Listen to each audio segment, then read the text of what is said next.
to give me your loyalty. 'Cause I'm taking the world, you'll see. They'll be calling me, calling me. They'll be calling me royalty.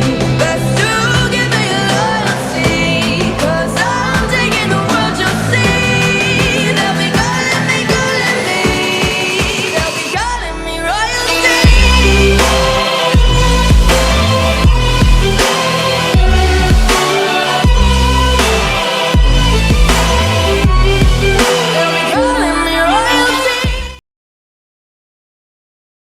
Daerah pelosok hitam berangsur-angsur menjadi tenang setelah pertempuran besar yang intens di dalam kota Feng berlalu.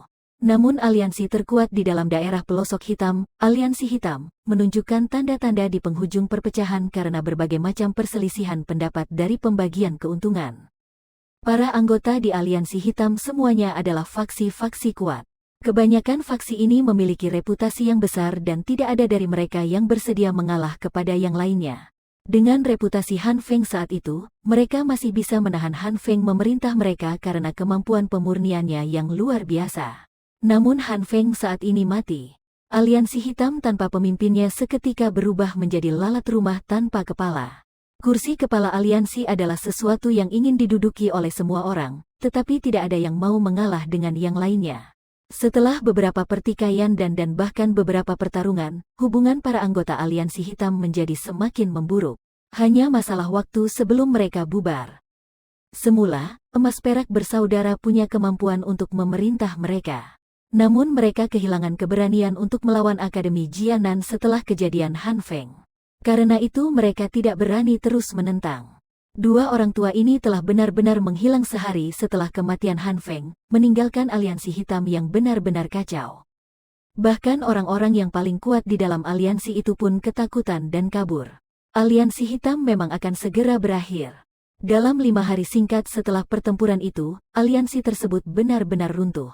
Karena itu faksi aliansi terbesar di dalam daerah pelosok hitam itu tak lagi berdiri. Akademi bagian dalam akhirnya bisa benar-benar menghela nafas lega setelah Aliansi Hitam runtuh. Pertarungan di antara Akademi Jianan dan daerah pelosok hitam telah berakhir dengan kemenangan menyeluruh dari Akademi bagian dalam. Tentu saja, sebagai orang yang paling berjasa untuk kemenangan pertarungan ini, reputasi Xiao Yan tidak hanya menjadi tak tertandingi di antara para murid Akademi Jianan tetapi juga di antara para tetua. Bahkan tetua kepala yang senior itu pun akan berhenti, berbincang, dan tersenyum ketika melihatnya. Kekuatan sejati Xiao Yan yang ditunjukkan dalam pertempuran besar telah mengguncang setiap orang. Tentu saja Xiao Yan tak tertarik dengan betapa bisingnya Akademi bagian dalam. Semenjak ia kembali ke Akademi bagian dalam, ia telah masuk ke dalam sebuah ruangan rahasia untuk melewati pertapaan dan penyembuhan. Meskipun ia telah berhasil membunuh lawannya di dalam pertarungan besar dengan Han Feng, ia juga mengalami cedera parah. Penyembuhannya kali ini membutuhkan waktu 7 hari penuh. Baru setelah itu cedera di dalam tubuh Xiao Yan mulai lambat laun menunjukkan tanda-tanda benar-benar sembuh. Situasi ini karena berbagai macam cairan roh yang telah tergumpal dari tubuhnya dan kemampuan memurnikan api surgawi. Jika itu terjadi pada orang biasa, ia tidak akan bisa benar-benar sebelum setengah bulan atau sebulan penuh. Bahkan mungkin akan memiliki efek bekas jangka panjang dari cedera yang tak bisa benar-benar sembuh karena terlalu serius. Bebatuan sinar bulan yang dimasukkan ke dalam dinding-dinding dari ruangan rahasia tenang di dalam gerbang Pan memancarkan sebuah sinar samar, melenyapkan kegelapan di dalam ruangan itu. Cahaya hangat terpancar pada pemuda berjubah hitam yang duduk bersila berusaha sembuh dari cederanya. Nafas dari pemuda berjubah hitam itu sangatlah tenang. Ia menarik dan menghembuskannya mempertahankan sebuah perputaran yang sempurna. Setiap kali perputaran nafas selesai, ruang di sekitar akan membentuk sedikit riak. Sebuah energi alami yang sangat kuat mengikuti nafasnya dan dituang ke dalam tubuhnya.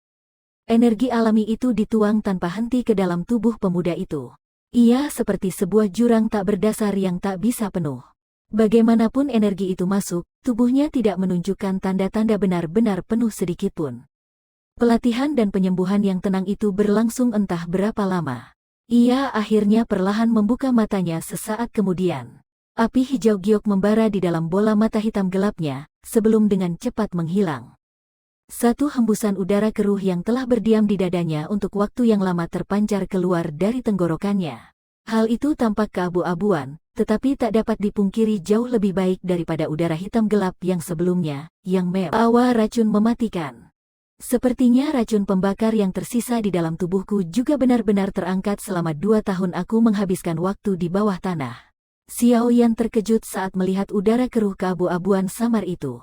Setelah itu, ia mulai bergumam dengan kegirangan. Racun pembakar itu adalah sebuah duri di dalam hatinya. Meskipun hal itu tidak begitu melukainya karena ditekan oleh api surgawi, kemungkinan tidak ada orang yang akan benar-benar tenang jika racun mematikan seperti itu tinggal di dalam tubuhnya. Oleh karena itu, tentu saja Xiao Yan tidak bisa menyembunyikan kebahagiaan di hatinya saat melihat racun pembakar ternyata telah benar-benar lenyap. Cederaku telah sembuh total. Sepertinya aku menghabiskan waktu yang lama dalam pertapaan. Xiao Yan sedikit tersenyum saat ia merasakan Douqi menggelora memenuhi tubuhnya. Ia seketika mengernyitkan alisnya dan berbicara lirih. Sayangnya aku masih tak dapat merasakan penghalang untuk mendobrak ke Do Huang Elit. Sepertinya masih ada beberapa kekurangan yang tersisa setelah kekuatanku melonjak. Kekuatan sejati Xiao Yan hanya sekitar Dowling bintang 4 atau 5 ketika ia ditarik ke bawah tanah. Namun karena berbagai macam alasan, kekuatannya mendadak melonjak ke tingkat puncak kelas Do Wang yang sekarang. Meskipun ia telah menghabiskan 2 tahun, kecepatan ini bisa dianggap mengerikan. Bahkan itu adalah pertama kalinya Xiao Yan mengalami situasi seperti ini di mana ia mendadak mencapai suatu tingkat dengan begitu cepat. Karena itu pengendaliannya terhadap kekuatan ini masih memiliki perbedaan ketika dibandingkan dengan Do Wang ahli lainnya. Jika ia bisa mengendalikan kekuatannya seutuhnya di puncak kelas Do Wang ketika bertarung dengan Han Feng, kemungkinan ia tidak akan berakhir semenyedihkan itu, bahkan hampir kehilangan nyawanya sendiri di akhir. Di masa lalu ketika Xiao Yan berlatih, ia selalu merangkak naik dengan mantap ketika kekuatannya meningkat satu demi satu bintang. Oleh karena itu, dirinya yang sangat biasa meningkat dengan perlahan merasa sedikit kebingungan karena peningkatan besar kekuatannya kali ini. Sebuah kekuatan yang tiba-tiba muncul sangatlah sulit untuk dikendalikan. Sebagian peningkatan yang kekuatannya tak bisa dikendalikan, bahkan mungkin menyebabkan beberapa orang yang tidak beruntung berada di tingkat itu selamanya. Namun untungnya, peningkatan kekuatan Xiao Yan kali ini bukanlah cara-cara bodoh di mana ia memaksa energi masuk. Pertumbuhan yang diberikan dari penggerusan api hati gugur dan cairan obat yang melebur dari pil-pil dan bahan obat bukanlah sebuah pencapaian semalam dari sudut pandang tertentu. Kekuatannya perlahan telah meningkat selama 2 tahun ini. Namun selama periode peningkatan ini, ia telah terjatuh dalam keadaan mati suri dan tak sadar terhadap perubahan yang terjadi. Kekuatan Xiao Yan memang melonjak, tapi ia harus benar-benar bisa mengendalikan kekuatan kelas Do Wang itu agar ia bisa melangkah maju lagi. Pemikiran dalam yang tersirat di wajah Xiao Yan perlahan menghilang dan ia menghela nafasnya. Ia paham bahwa ia tidak bisa tergesa-gesa. Ia perlu mengakrabkan diri dan meningkatkan pengendaliannya terhadap banyak hal.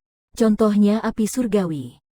Di dalam pertarungan besar dengan Han Feng, Xiao Yan mengakui bahwa pengendalian lawannya terhadap api surgawi jauh lebih baik daripadanya. Meskipun ada faktor umur dan pengalaman yang terlibat, Xiao Yan tidak berharap menjadi lebih lemah darinya dalam apapun juga. Ini adalah sejenis mental persaingan di antara mereka yang memiliki guru yang sama. Ia perlu membuat semua orang tahu bahwa ia tidak lebih lemah daripada Han Feng dalam hal apapun juga. Hanya dengan begini, ia bisa memastikan bahwa mata tajam Yao Lao masih ada. Tentu saja sebagian alasan pengendalian Han Feng terhadap api surgawi lebih baik adalah karena umur dan pengalamannya. Alasan lainnya adalah ia bisa hanya fokus mempelajari api hati laut. Meskipun Han Feng juga menerapkan mantra api, jurus itu tidaklah utuh. Han Feng mungkin memiliki pemahaman yang lebih besar mengenai mantra api dengan bertahun-tahun melatihnya, tetapi tingkat pengendaliannya terhadap api surgawi jauh lebih rendah daripada Xiao Yan. Karena itu ia hanya bisa mengendalikan api hati laut saja. Di sisi lain, Xiao Yan telah melatih mantra api utuh dari awal dan di sepanjang perjalanannya, ia telah membagi perhatiannya dan terus mengganti beberapa jenis api yang berbeda. Oleh karena itu, Han Feng mengambil jalur khusus, sementara Xiao Yan mengambil jalur percobaan sendiri. Masing-masing dari mereka punya keuntungannya sendiri, tetapi jika hanya membahas tingkat pengendalian api, tentu saja Han Feng lebih baik. Sebuah gumpalan api hijau giok muncul di tangan Xiao Yan setelah suara yang rendah dan dalam terdengar. Ia menatap api baru ini yang melebur dari 2 jenis api dan ia pun merasa agak bingung. Karena api surgawi ini terlahir dari peleburan dua jenis api surgawi, kemungkinan hal itu tidak berperingkat pada peringkat api surgawi. Lagi pula, mantra api bukanlah sesuatu yang diterapkan oleh semua orang. Karena itu Xiao Yan bahkan tak mengetahui namanya. Ia berpikir dengan hal ini untuk sebentar waktu, merasa sangat tertarik saat ia mencoba memberinya nama. Api hati teratai berlapis. Nama yang sederhana itu membuat Xiao Yan merasa agak bersemangat. Kemungkinan tidak banyak orang yang bisa memberi nama sebuah api surgawi. Mungkin di masa depan api sejenis ini akan diperingkatkan dalam peringkat api surgawi ketika ia menjadi seseorang di puncak benua. Xiao Yan juga tidak yakin di mana api yang disebut sebagai api hati teratai berlapis ini diletakkan pada peringkat api surgawi. Akan tetapi, menurut dugaannya, api itu setidaknya tidak lebih rendah daripada api pembeku tulang milik Yao Lao. Lagi pula, terlepas dari seberapa jeleknya api tersebut, itu tetap saja terlahir dari peleburan dua jenis api surgawi. Kekuatannya dapat dilihat dari bagaimana api itu dengan kuat menekan api hati laut di dalam pertempurannya dengan Han Feng. Api hijau giok itu menggeliat berulang kali di tangan Xiao Yan. Sesaat kemudian, ia mendadak memisahkan kedua tangannya dan api hijau giok itu terbelah menjadi gua gumpalan api hijau dan api tak kasat mata. Ia merasa sangat puas terhadap kemampuan api surgawi yang baru saja lahir ini, yang mampu berubah menjadi dua api surgawi sesukanya. Sepertinya aku harus melatih pengendalianku akan api dengan benar ke depannya. Jika tidak, meskipun aku bisa mengendalikan dua jenis api surgawi ini sekarang, aku hanya bisa menggunakan serangan yang paling dangkal. Dua api itu muncul di jari-jari Xiao Yan saat ia bergumam. Dibandingkan dengan serangan api surgawi yang bagus dan rumit, serangan api surgawi ini pasti akan tampak jauh lebih sederhana dan biasa. Jari Xiao Yan secara refleks mengusap cincin penyimpanan laut tenang di jarinya. Ia mendadak mengingat sesuatu dan ia menjentikkan jarinya. Seketika, sebuah gulungan kuno hitam gelap muncul di tangannya. Gulungan itu benar-benar bundar, tampak seperti sebuah silinder. Ia tidak dapat menemukan satu titik pun untuk membukanya. Namun cahaya remang yang samar-samar merembes keluar dari benda tersebut membuatnya tahu bahwa gulungan itu luar biasa. Benda yang Sun Er serahkan kepada Xiao Yan dengan serius dan berhati-hati ketika ia pergi. Menurut yang dikatakan Sun Er kala itu, benda itu hanya bisa dibuka setelah seseorang memiliki kekuatan seorang doang, dan Xiao Yan pun sangat penasaran.